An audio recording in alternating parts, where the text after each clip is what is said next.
All right, what is good, ladies and gentlemen, is the Master Reviewer back again with another review, and today we are doing a review for Spirit Stallion of the Cimarron. This is not in preparation for a viewer recommendation, but the sequel of this film, Spirit Untamed, is in preparation for a viewer recommendation. We haven't gotten one of those in a while, and so, yeah, I watched the first film because I'm not going to watch the sequel before the original one, so yeah, a bit of background, I guess. I never watched this film. This is a first-time watch for me. I watched most DreamWorks films, and in general, I am a fan of like 2D films, but this one just looked the most boring out of DreamWorks' entire catalog. From what I remember, I don't remember every single film that was in.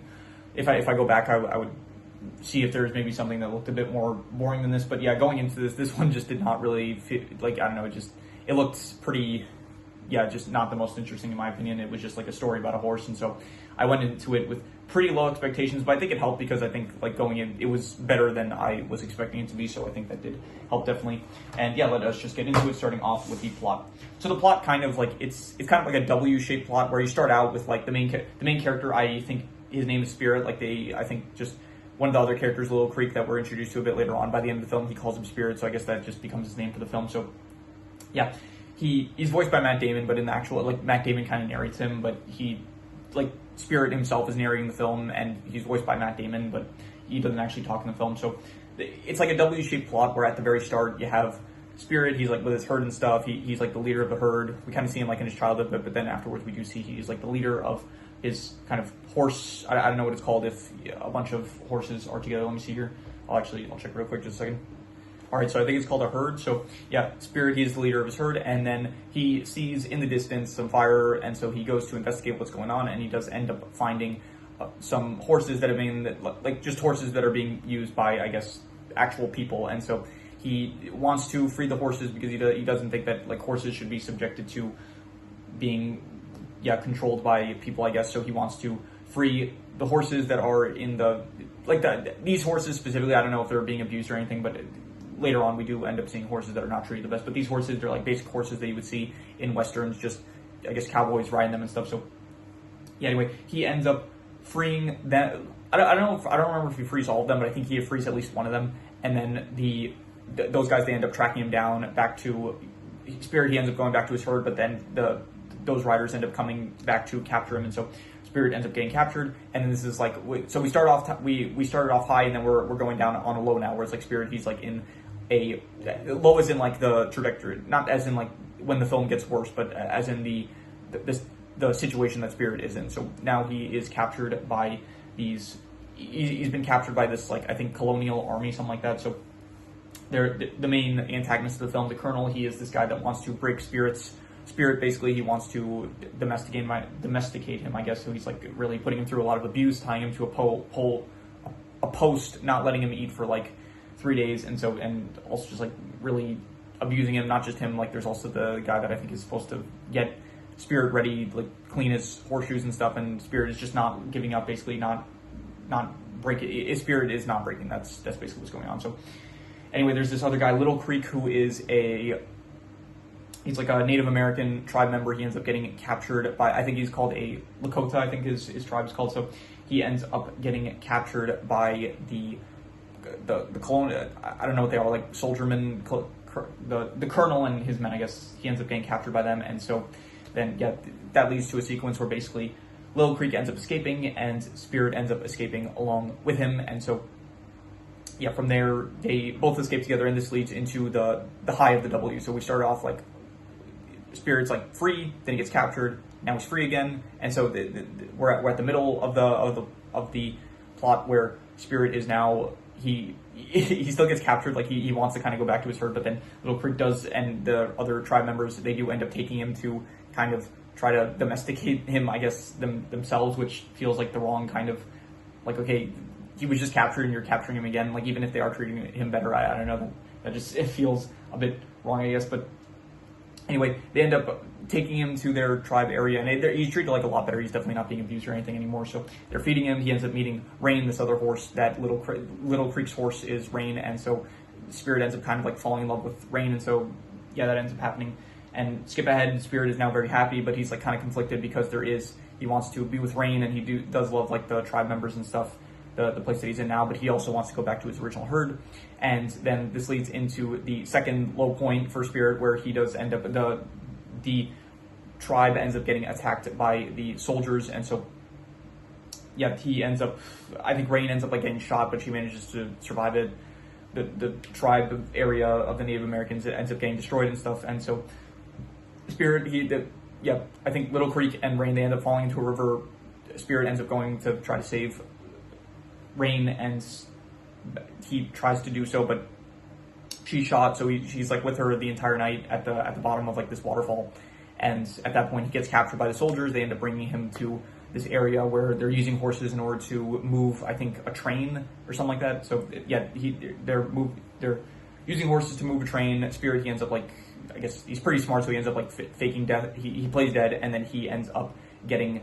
Then they like start dragging him off so that he doesn't become a deterrent for the progress of moving the train and stuff. So, but then he like reveals he's not actually dead and stuff, and so he like gets loose, and so he breaks one of the he breaks the thing that's connecting the horses to the train, and so all the horses, they end up getting freed. The train ends up starting to roll out of control. It ends up destroying the base of the soldiers and stuff, and then from there, yeah, it causes a huge forest fire. Spirit ends up running away, but he still has a chain connected to him, so it ends up getting stuck on a branch. But at that point, Little Creek returns, and so he frees Spirit. So now they are on the run together, but you do still have soldiers that are after them. So this leads into the third act of the film, where basically Little Creek and Spirit, they're together, and they are both running away from the soldiers, and they're like, there's a chase sequence through a mountain, and eventually it culminates with Spirit jumping a giant canyon with Little Creek on it. And throughout the film, there was like this thing of Spirit would not let anyone on his back, basically, like, and Little Creek even said himself, like, I'm never going to be able to ride you, will I? And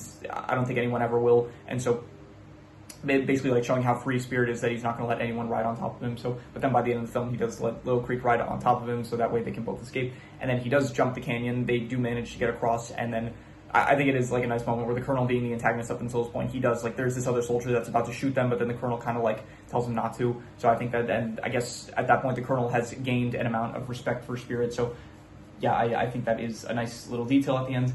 And then then basically Little Creek returns with Spirit to his tribe, and then Little Creek lets Rain go with Spirit because he knows that they love each other. So they go off together. Basically, the Spirit says his goodbyes, so does Rain, basically, and so they both go off to be with Spirit's herd, and then that's where the movie ends. They're free. So we started off like at a high, then Spirit got to a low, and then he got a bit better, but not like fully better, and then got low again, and then we're back at the high at the end. So that is what I mean by the W-shaped plot.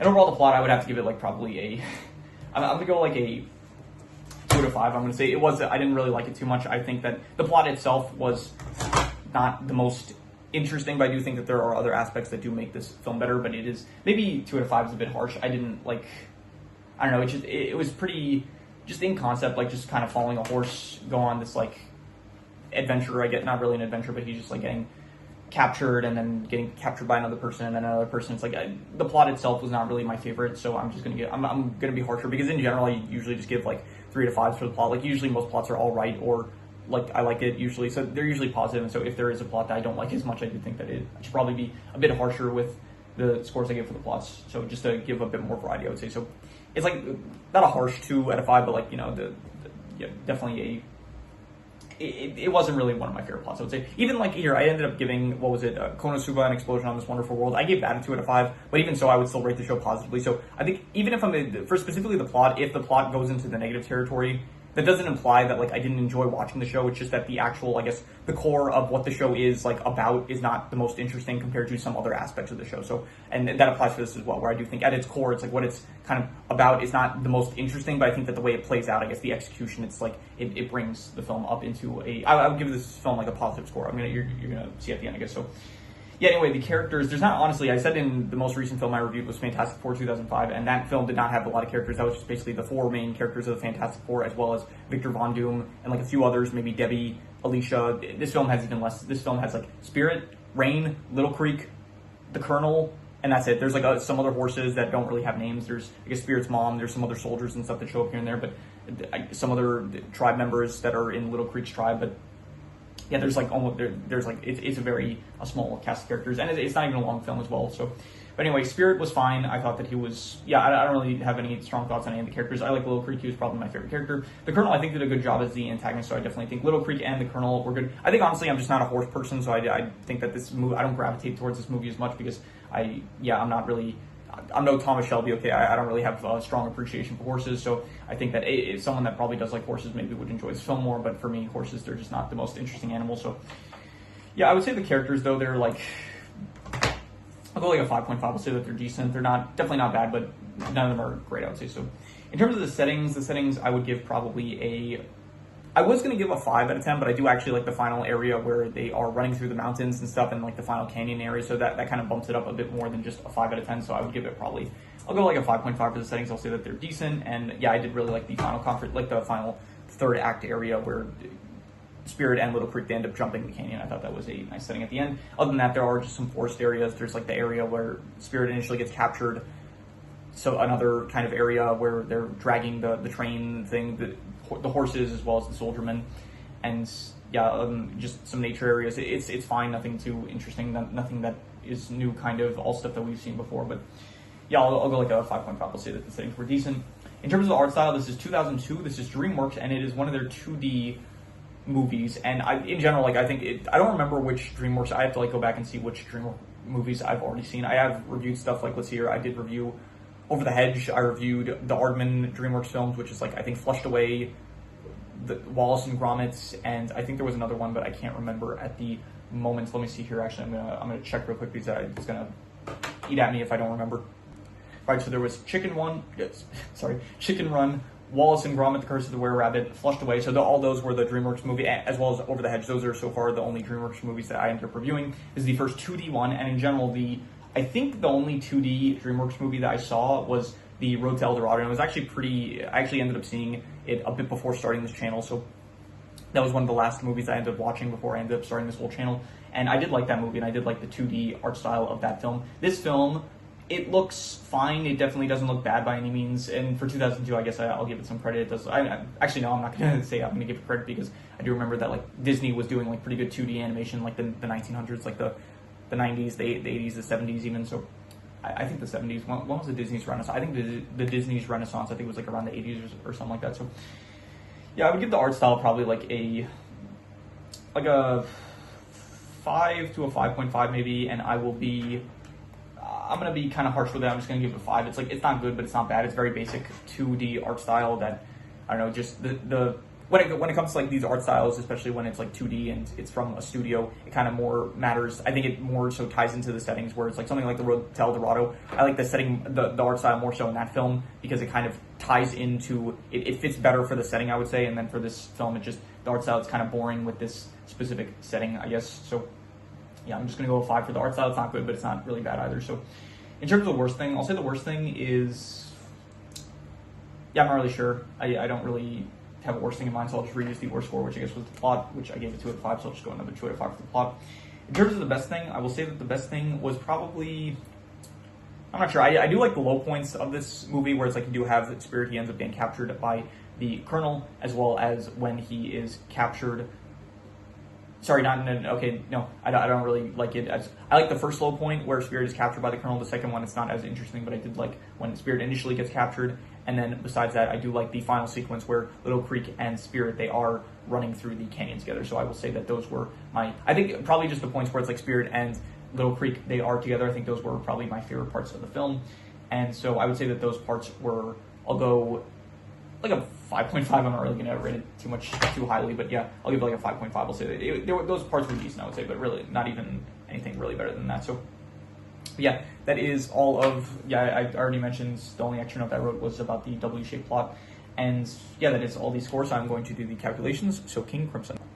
All right, so it ends up coming out to about a 5 out of 10, which would be not good or bad. And honestly, I'd give it a bit higher. I think I'd give it like a 5.5. I thought it was decent. Honestly, I think it really helped that I went into this with such low expectations, and I didn't really expect it to be anything great. Just looking at it, it just didn't seem, like out of all the DreamWorks films, this one just looked the least interesting. It was like, oh, just some story about a horse, like it just doesn't look the most interesting. It feels kind of boring, especially with DreamWorks being, a lot of these animation studios, it's like when it's an animated movie, it's like something kind of fantastical and stuff. So this one just, I kind of thought like, oh, it's going to be probably a bit basic. So you know, compared to a lot of the other DreamWorks movies where it's like even something that is, I don't know, we have Madagascar, that's like a movie where it's like just it's animals, but still it's like they're doing kind of fantastical stuff. So I thought this one just might be too grounded in reality and stuff, and it was pretty grounded in reality, I would say, but it was definitely a lot more.